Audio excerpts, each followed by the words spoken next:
to make CapCut videos into a short. Hello everyone, welcome back to the channel, and in this video I'm going to show you how you will be able to make a CapCut video into a short. So for that, just open your CapCut in your smartphone, and after that just click on create a new project. You can go ahead and select the video of your choice. For example, I'm taking this particular video from my device, and once you selected the video, just click on add, and now you are in the editing menu. So in order to convert this horizontal video into a vertical video or into a short that you would want to upload in your YouTube or in your Instagram, all you have to do is just go to the bottom menu where you have all these options like edit, audio, text, overlay, effects and other options. So just slide the menu on your left, and after that you will be able to see the option called aspect ratio. Just tap on it, and here you have different aspect ratio available with you.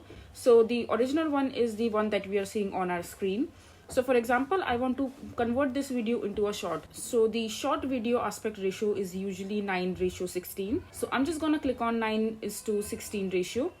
And now as you can see that the video aspect ratio has been changed. You can also pinch through your finger and zoom the video size if you want to. And if you don't want to, you can keep it on the original size as well. And once you are done, just click on this check icon from the bottom and you are done. And now when you play the video, you can see that the aspect ratio has been changed and the video has been turned into a normal video to a short. So this way you will be able to make a CapCut video into a short. I hope you find this video to be helpful. So that is it for this video. If you find this video to be helpful, make sure to hit that like button and don't forget to subscribe to our channel for more such informative videos, and I'll see you the next time.